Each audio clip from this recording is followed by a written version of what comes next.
इस कहानी की शुरुआत 1968 में होती है, जब वियतनाम वॉर चल रहा होता है। उस समय हम देखते हैं कि यूएस सोल्जर्स का एक ग्रुप घने जंगल में तेज बारिश के बीच आगे बढ़ रहा होता है। उनका सार्जेंट रेडियो पर मदद मांग रहा होता है और बता रहा होता है कि उसके कई साथी पहले ही मर चुके हैं। अचानक एक सोल्जर जोर से चिल्लाता है और अंधेरे में गायब हो जाता है, जिससे बाकी सब डर जाते हैं। सार्जेंट डर के मारे अंधेरे में गोली चलाता है, लेकिन तभी जंगल से एक बड़ा डायनासोर निकलता है और उस पर तेजी से हमला कर देता है। अगली सुबह 2 आर्मी अधिकारी एक गांव में पहुंचते हैं, जहां यूएस सोल्जर्स ने कैंप लगाया होता है। उनका मिशन होता है ये पता लगाना कि सोवियट्स इस इलाके में न्यूक्लियर मटेरियल का इस्तेमाल कर रहे हैं या नहीं। तभी एक डरी हुई औरत आती है और बताती है कि एक पंख वाला राक्षस उसके पति को मार गया, लेकिन अमेरिकन उसकी बात को झूठ समझते हैं और कहते हैं कि वह डर गई है। फिर वे आसपास के इलाके की जांच करते हैं, जहां रेडिएशन बहुत ज्यादा होता है। वहां उनकी मुलाकात कर्नल जेरिको से होती है और वे उसे सब कुछ बताते हैं। वे बताते हैं कि उनकी टीम पास की वैली में गायब हो गई है। ये सुनकर जेरिको फैसला करता है कि वह अपनी टीम वल्चर स्क्वाड को वहां भेजेगा। इसके बाद जेरिको वल्चर स्क्वाड को बुलाता है, जो बहुत अनुभवी सोल्जर्स की टीम होती है। वह उन्हें बताता है कि एक प्लेटून गायब हो गया है और उन्हें उसे ढूंढना है। वह यह भी कहता है कि वैली में कुछ अजीब हो रहा है, लेकिन ज्यादा जानकारी नहीं देता है। अब हम वल्चर स्क्वाड के मेंबर्स को देखते हैं, जिनका लीडर बेकर होता है। उसके साथ लियोन रेडियो ऑपरेटर होता है। टीम में इलाई मिलर कीज और लोगन भी होते हैं,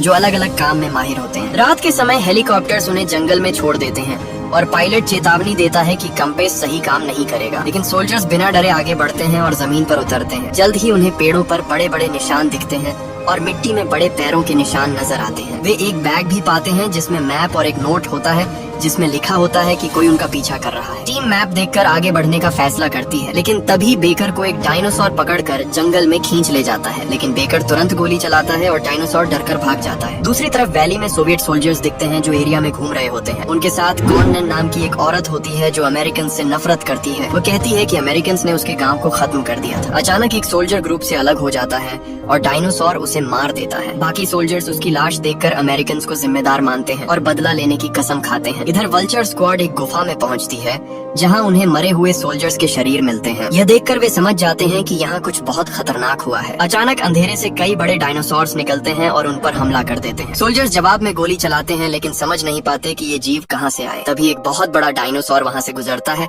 और पेड़ों को तोड़ता हुआ निकल जाता है। इस अफरा तफरी में बेकर और लियोन बाकी टीम से अलग हो जाते हैं और खो जाते हैं। बेकर और लियोन जल्दी से बेलों पर चढ़कर उस खतरनाक जगह से निकलने की कोशिश करते हैं और किसी तरह गुफा के ऊपर पहुँच जाते हैं, लेकिन वहाँ पहुँचते ही वे एक सोते हुए टी रेक्स के सामने आ जाते हैं और डर के मारे चुप हो जाते हैं। उन्हें भागने का मौका भी नहीं मिलता कि तभी छोटे डायनासोर्स की आवाज आती है, जिससे उनकी माँ जाग जाती है। अब वह टी रेक्स बहुत गुस्से में आ जाती है और तुरंत उन पर हमला करने लगती है। बेकर और लियोन उस पर गोली चलाते हैं, लेकिन उससे उसे ज्यादा फर्क नहीं पड़ता है। वे दोनों जान बचाकर भागते हैं, लेकिन डायनासोर उनका पीछा करता रहता है। आखिर में वे एक झाड़ी के पीछे छिप जाते हैं, लेकिन डायनासोर वहाँ भी आ जाता है और जोर से आवाज करता है।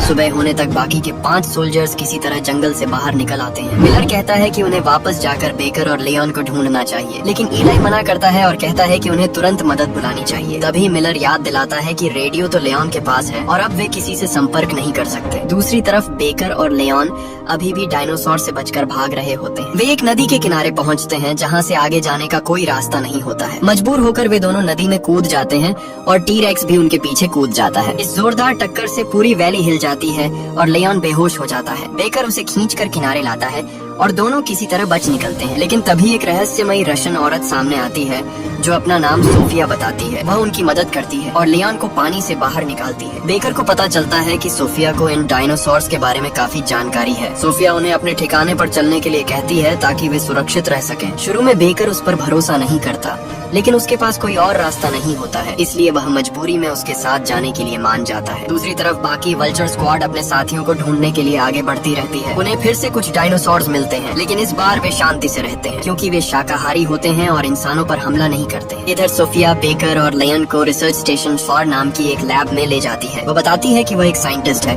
और पिछले 1 साल से यहाँ रह रही है। वह कहती है कि ये सब एक सोवियत एक्सपेरिमेंट की वजह से हुआ है, जिसे बोरोदिन चला रहा था। इस दौरान सोफिया खुद को इंजेक्शन लगाती जाती है और पता चलता है कि वह नशे की आदी हो चुकी है। अकेले रहने की वजह से उसकी हालत खराब हो गई है। कुछ समय बाद लियोन बेस से संपर्क करने में सफल हो जाता है। बेकर कर्नल जेरिको से बात करता है और उसे पूरी सच्चाई बताता है। वह बोरोडिन के बारे में भी बताता है और कहता है कि वही इस सब के पीछे है, लेकिन जेरिको उसकी बात पर यकीन नहीं करता कि डायनासोर्स जिंदा हो सकते हैं। फिर भी वह कहता है कि वह बोरोडिन के बारे में जांच करेगा। बेकर गुस्से में उसे डांटता है और कहता है कि उन्होंने बिना जानकारी के उन्हें भेजा। वह कहता है कि तुरंत हेलीकॉप्टर भेजा जाए ताकि वे वहाँ से निकल सकें। कॉल खत्म होने के बाद वे तीनों बाकी टीम को ढूंढने निकलते हैं। उधर वल्चर स्क्वाड एक खुले मैदान से गुजर रही होती है। तभी अचानक सोवियत स्नाइपर्स उन पर गोली चलाने लगते हैं और कीज के पैर में गोली लग जाती है। दोनों तरफ से जोरदार गोलीबारी शुरू हो जाती है और कोई भी पीछे हटने को तैयार नहीं होता है। तभी अचानक उड़ने वाले डायनासोर्स का एक झुंड वहाँ आ जाता है। ये जीव इंसानों पर हमला करने लगते हैं, जिससे अमेरिकन और सोवियट्स दोनों को मिलकर उनसे लड़ना पड़ता है। एक डायनासोर एक सोवियत सोल्जर को पकड़कर मार देता है और बाकी सभी उस पर टूट पड़ते हैं। इस मौके का फायदा उठाकर सोल्जर्स वहाँ से भाग जाते हैं और अपनी जान बचाते हैं। कुछ देर बाद वल्चर स्क्वाड जंगल में कीज के घाव का इलाज कर रही होती है। तभी उनकी मुलाकात बेकर, लियोन और सोफिया से होती है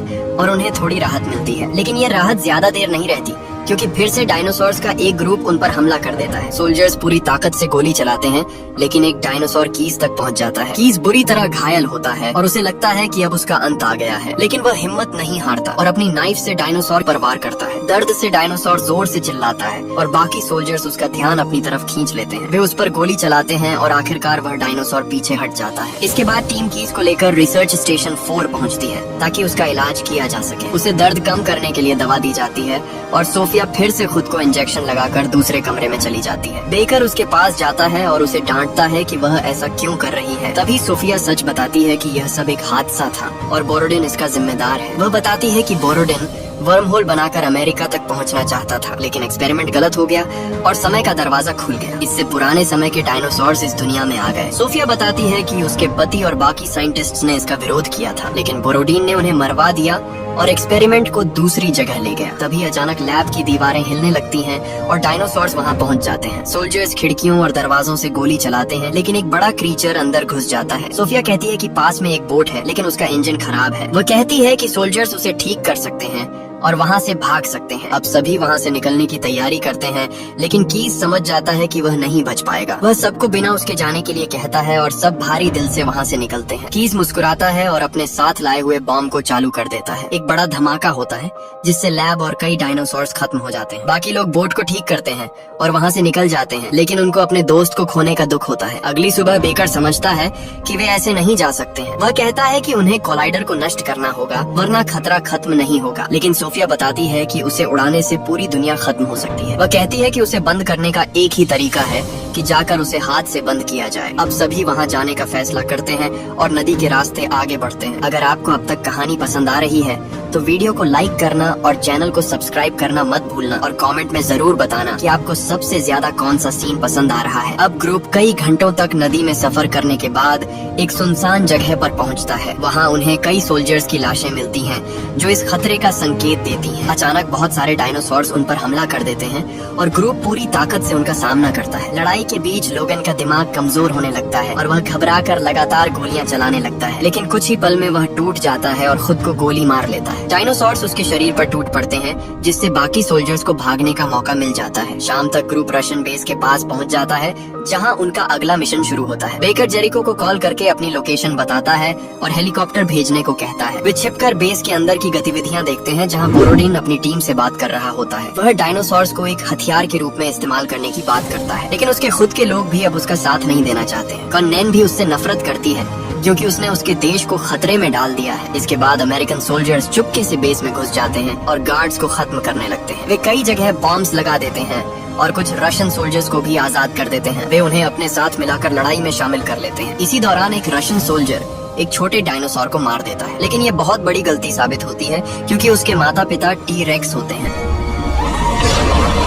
वे गुस्से में बेस पर हमला कर देते हैं और हर तरफ तबाही मच जाती है। इस अफरा तफरी में कॉन्नेन की मुलाकात मिलर से होती है। वह उसे पहचान लेती है और उस पर हमला कर देती है, क्योंकि उसने उसके गांव को खत्म किया था। मिलर उसे समझाने की कोशिश करता है और माफी मांगता है, लेकिन तभी एक डायनासोर वहाँ आ जाता है और दोनों को छिपना पड़ता है। फिर भी कॉनन उस पर हमला करती रहती है और गुस्से में रहती है। आखिर में मिलर फिर से माफी मांगता है और बॉम्ब चला देता है। इस धमाके में दोनों की मौत हो जाती है और डायनासोर वहाँ से भाग जाते हैं। दूसरी तरफ सोफिया, बेकर और बाकी लोग लैब तक पहुँच जाते हैं। वहाँ कोलाइडर चालू होता है और एक नया पोर्टल खुलने वाला होता है। सोफिया कहती है कि इसे रोकने के लिए तार काटना होगा, लेकिन तभी बोरोडिन वहाँ आ जाता है और उन्हें रोकने की कोशिश करता है। बेकर उसे गोली मारकर घायल कर देता है और सोफिया अपने गुस्से में उस पर हमला करती है। फिर वह कोलाइडर के तार काट देती है और वहाँ की बिजली चली जाती है। लेकिन इमरजेंसी लाइट आने पर वे देखते हैं कि बोरोडिन गायब हो गया है और तभी डायनासोर्स फिर से लैब में घुस आते हैं और हमला शुरू कर देते हैं। अब लैब के अंदर हालात और भी खतरनाक हो जाते हैं, क्योंकि हर तरफ डायनासोर्स घुस चुके होते हैं। ग्रुप स्मोक ग्रेनेड फेंकता है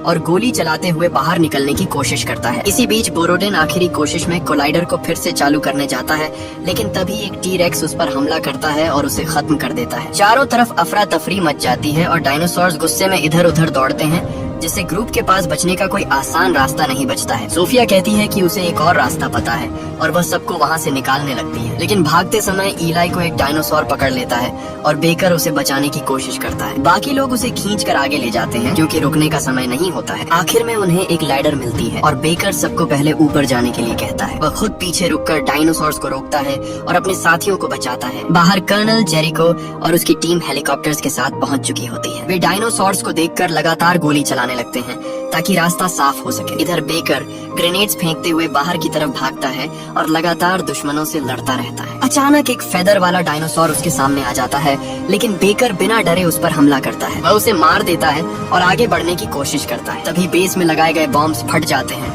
और पूरा इलाका जोरदार धमाके से हिल जाता है। इस विस्फोट में पूरा बेस और आसपास के कई डायनासोर्स खत्म हो जाते हैं, लेकिन इस धमाके में बेकर भी मारा जाता है और उसकी कुर्बानी सबको बचा लेती है। दूसरी तरफ बाकी टीम समय पर हेलीकॉप्टर में बैठ जाती है और वहाँ से निकल जाती है। हेलीकॉप्टर में जेरिको गुस्से में वल्चर स्क्वाड को दोष देता है कि उन्होंने कोलाइडर को खो दिया। वह कहता है कि इससे युद्ध में उनका फायदा हो सकता था, लेकिन सोफिया उसे समझाती है कि असली खतरा अभी खत्म नहीं हुआ है। वह कहती है कि डायनासोर्स अब वैली से बाहर फैलने लगे हैं। ये सुनकर सभी समझ जाते हैं कि आने वाले समय में खतरा और बढ़ सकता है। आखिर में हमें एक सीन दिखता है जहाँ कुछ शांत शाकाहारी डायनासोर्स एक अमेरिकन बेस के पास चलते हुए दिखाई देते हैं। इससे साफ हो जाता है कि यह खतरा अभी खत्म नहीं हुआ है और आगे और भी मुश्किलें आने वाली हैं। इसी के साथ कहानी खत्म होती है, लेकिन डर और खतरे की शुरुआत अभी बाकी होती है। अगर आपको ये मूवी रिकैप पसंद आया हो तो वीडियो को लाइक और चैनल को सब्सक्राइब करना ना भूले, जो आप इसी तरह की और वीडियोस देख पाए।